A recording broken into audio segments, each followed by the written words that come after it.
230 000 Bretons, 10 000 Romains, un jour de bataille, 80 000 Bretons morts. Les Romains ont perdu 400 hommes. Ratio de perte, 1 pour 200. Mais voici ce qui est insensé. Les Bretons avaient amené leurs épouses pour regarder la victoire.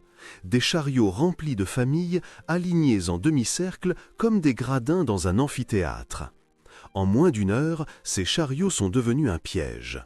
Nous allons décortiquer comment les tactiques romaines ont transformé un rapport de 23 contre 1 en massacre barbare. 60 après Jésus-Christ, Bretagne. Le procurateur romain Decianus Catus décide que Boudica, reine de la tribu des Icènes, a une trop haute opinion d'elle-même. Son mari est déjà mort et elle ose contester les dettes et les territoires. Des soldats romains font irruption chez elle. Boudica est attachée à un poteau et fouettée publiquement. Les Romains voulaient briser l'orgueil d'une reine barbare. Ils ont obtenu une guerre. Boudica déclenche une rébellion. Des dizaines de milliers de guerriers affluent vers elle. Icènes, Trinovantes, d'autres tribus. La soif de vengeance les soude en une armée de 230 000 Bretons enragés. Pour eux, ce n'est pas qu'une guerre, c'est une revanche sacrée pour l'honneur violé. Première frappe, Camulodunum, une colonie romaine. La ville n'est défendue que par 200 vétérans. Les Bretons pénètrent à l'intérieur en quelques heures. Ils ne font aucun prisonnier. Le temple de Claude brûle avec ceux qui s'y étaient réfugiés. Ensuite, Londinium. Le procurateur Catus, celui-là même qui a ordonné le fouet de Boudica, a déjà fui en Gaule. Le commandant romain Suetonius Paulinus ordonne l'évacuation, mais beaucoup n'ont pas le temps. Les Bretons se précipitent dans la ville. Le massacre commence. Les archéologues trouvent à Londres une couche de cendres brûlées rouges de près d'un demi-mètre d'épaisseur. En dessous, des restes calcinés. Londinium a été rasé. Une autre ville, Verulamium, disparaît dans les flammes. Bilan total, 70 000 Romains et alliés de Rome tués en quelques semaines.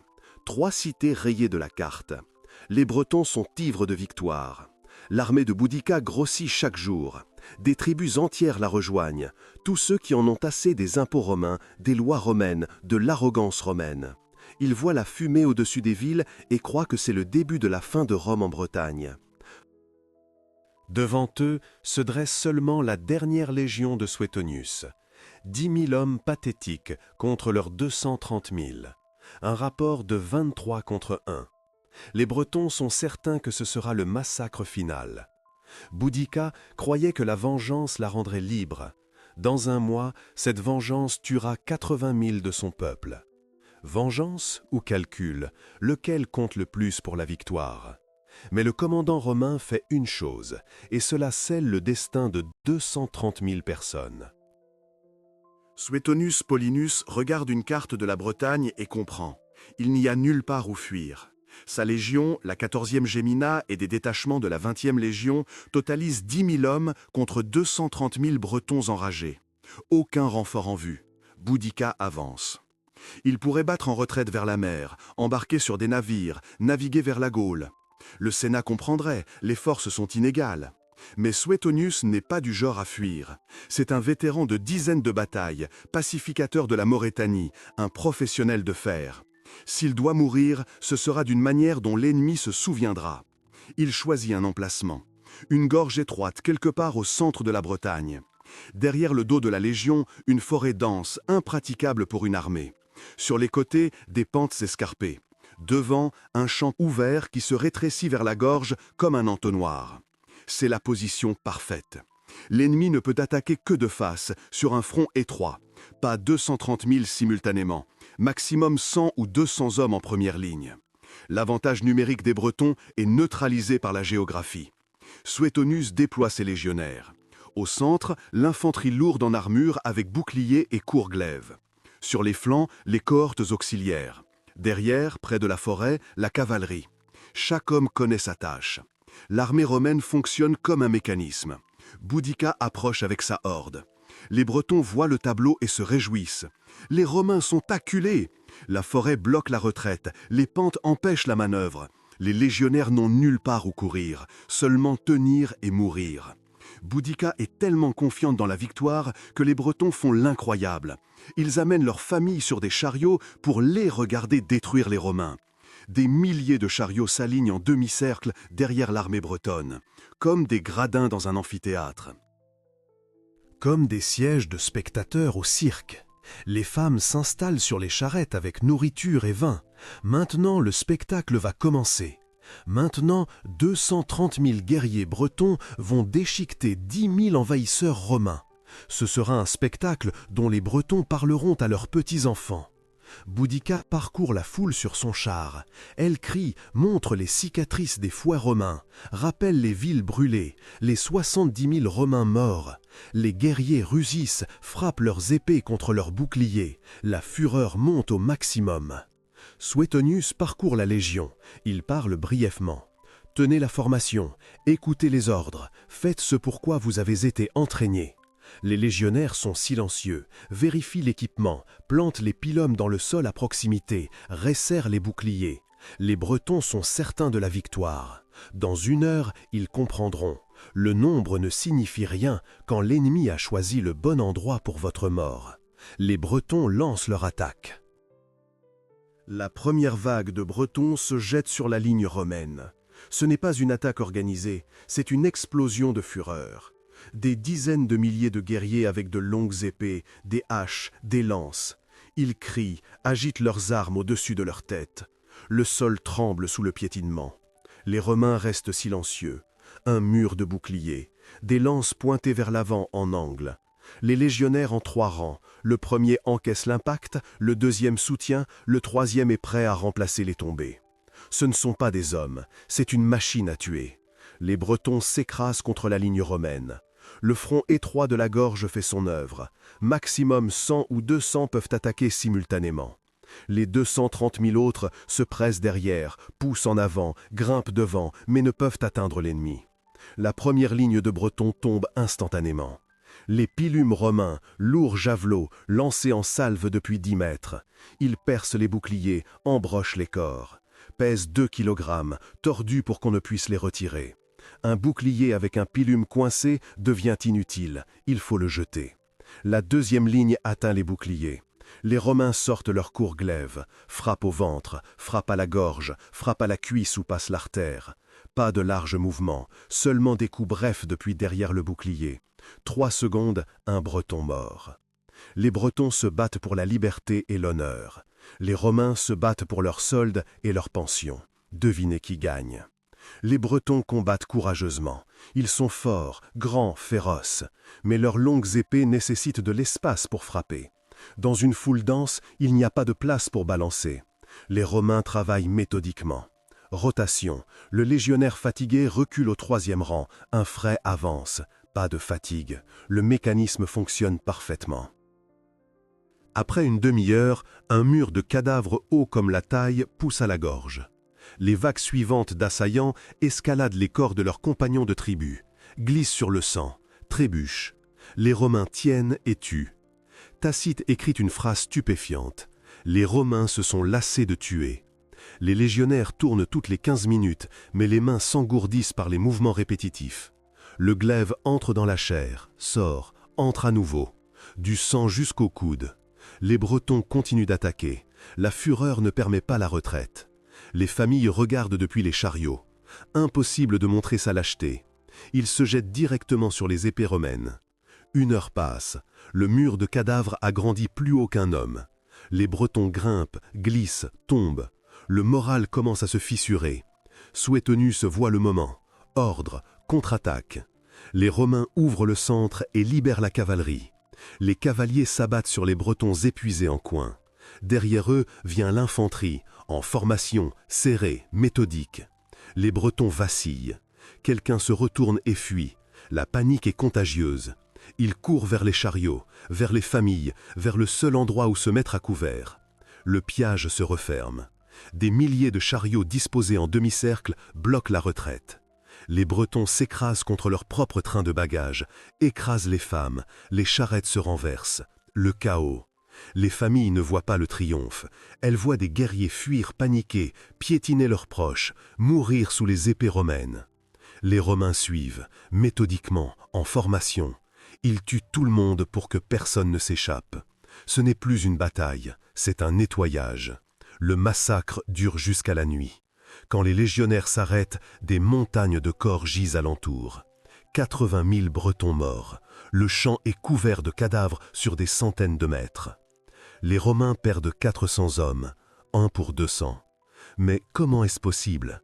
Les chiffres semblent incroyables, mais derrière eux se trouve un système. Ratio de perte 1 pour 200. 400 Romains morts, 80 000 Bretons. Tacite rapporte ces chiffres. Cassius Dio les confirme. L'archéologie ne contredit pas. Des sépultures de masse sont découvertes dans tout le centre de la Bretagne. Comment 10 000 battent-ils 230 000 avec des pertes inférieures à 5%? Géographie. Suetonius a choisi un terrain où le nombre d'ennemis n'a pas d'importance. Un front étroit signifie que 230 000 combattent comme 200. Les autres restent simplement là et attendent. Ils n'aident pas, ils gênent, poussent par derrière, créent une foule, bloquent les manœuvres. Armes et armures. Un légionnaire porte 20 kg de fer, casque, cuirasse segmentée, bouclier à bord de fer. Glaive, épée courte de 50 cm, créée pour le combat rapproché. Frappe au ventre, frappe à la gorge. 2 secondes, adversaire mort. Les Bretons combattent avec de longues épées de 80 à 90 cm. Un coup nécessite de l'espace pour balancer. Dans une foule dense, impossible de frapper. Presque pas d'armure, tunique de cuir. Le glaive romain perce le cuir comme du papier. Entraînement et discipline. Un légionnaire s'entraîne chaque jour 6 heures. Il frappe des mannequins, apprend à tenir la formation, à porter des coups de bas en haut. Il répète la rotation, sortir de la première ligne vers la troisième sans briser la formation. Un guerrier breton apprend à se battre en duel. Bravoure personnelle, force, fureur. Cela fonctionne en combat singulier. Dans une bataille contre 10 000, la bravoure personnelle ne compte pas. La synchronisation compte. Psychologie du piège. Les Bretons avaient amené leur famille pour regarder la victoire. Ils venaient de brûler 3 villes, tuer 70 000 Romains. Pour eux, ce n'était pas une bataille, c'était une exécution, une formalité qui se terminerait en 1 heure. Les villes qu'ils avaient brûlées étaient défendues par des marchands, des artisans, de vieux vétérans. Quelques centaines de personnes contre des dizaines de milliers. Les Bretons ont décidé que c'était à cela que ressemblait la guerre avec Rome, facile, rapide, victorieuse. C'est pourquoi ils ont amené leur famille, disposé les chariots en demi-cercle, apporté nourriture, vin, atmosphère de festival. Les Bretons ne comprenaient pas le système de guerre romain. Pour eux, la bataille, c'est la bravoure personnelle. Le plus fort gagne, le nombre décide du résultat. Les Romains pensaient différemment. Pour eux, la guerre, c'est de l'ingénierie, calcul, tactique, discipline. Un légionnaire entraîné vaut 10 barbares, pas parce qu'il est plus fort, parce qu'il est plus efficace. Quand les Bretons ont couru vers les chariots, les familles n'ont pas vu le triomphe des guerriers. Elles ont vu des guerriers fuir paniqués, piétiner leurs proches, mourir sous les épées romaines. Le festival s'est transformé en cauchemar en quelques minutes. Les Romains n'ont fait aucune distinction. L'ordre était simple. Personne ne part. La vengeance pour les 70 000 Romains morts fut impitoyable. Les Bretons ont amené leur famille à un massacre parce qu'ils ne comprenaient pas contre qui ils se battaient. Ils pensaient combattre des hommes. En réalité, ils affrontaient un système. 230 000 contre 10 000. Un jour, une bataille. Une erreur barbare fatale. Ils pensaient que le nombre et la fureur décidaient de tout. Les Romains ont prouvé le contraire. Le système bat le chaos. La discipline bat la fureur. La tactique bat le courage. Une gorge étroite a transformé une armée en foule et une foule en cible. Boudica a commencé la guerre par vengeance, pour l'humiliation. Elle l'a terminée en prenant du poison avec 80 000 compagnons de tribu morts. La Bretagne est restée une province romaine pendant encore 350 ans. La rébellion s'est achevée en 1 heure de massacre. Une minorité organisée bat toujours une majorité désorganisée. En affaires, une petite équipe avec des processus clairs détruit une grande entreprise au management chaotique. En politique, un parti discipliné écrase un mouvement lâche, même s'il est plus grand. En guerre, 10 000 professionnels entraînés valent plus que 230 000 foules enragées. Aujourd'hui, nous romantisons les barbares. Liberté, indépendance, esprit guerrier. C'est beau, mais les barbares gisaient morts en tas pendant que les mercenaires romains comptaient le butin. Le romantisme perd face au pragmatisme, l'inspiration face au système, l'émotion face au calcul. Toujours. Votre concurrent peut être plus talentueux, créatif, passionné, mais si vous avez un système et qu'il a le chaos, vous gagnerez. Boudica était plus courageuse que Suétonius. Suétonius était plus méthodique que Boudica. Suétonius a reçu un triomphe à Rome. Boudica a choisi de quitter cette vie. Nous appelons Boudica une héroïne, Suétonius un cruel envahisseur. Mais Boudica a mené 80 000 de son peuple à la mort avec l'émotion. Suétonius a sauvé 10 000 Romains par le calcul. Qui est le véritable héros? Les tribus bretonnes ont appris la leçon. Contre le système romain, le courage est inutile. Il faut votre propre système. Mais cela a pris 350 ans. Les barbares étaient courageux, les Romains étaient disciplinés. Le courage impressionne, la discipline gagne. Saviez-vous que 300 ans plus tard, le système romain s'est effondré? Pas à cause des barbares, mais de la décomposition interne, quand la discipline a été remplacée par l'argent et l'entraînement par la politique. Comment la plus grande armée du monde s'est effondrée de l'intérieur? Prochaine vidéo. L'histoire là-bas est encore plus tragique que celle-ci. Les barbares étaient courageux, les Romains étaient disciplinés. Le courage impressionne, la discipline gagne. Saviez-vous que 300 ans plus tard, le système romain s'est effondré? Pas à cause des barbares, mais de la décomposition interne. Quand la discipline a été remplacée par l'argent et l'entraînement par la politique. Comment la plus grande armée du monde s'est effondrée de l'intérieur? Prochaine vidéo. L'histoire là-bas est encore plus tragique que celle-ci.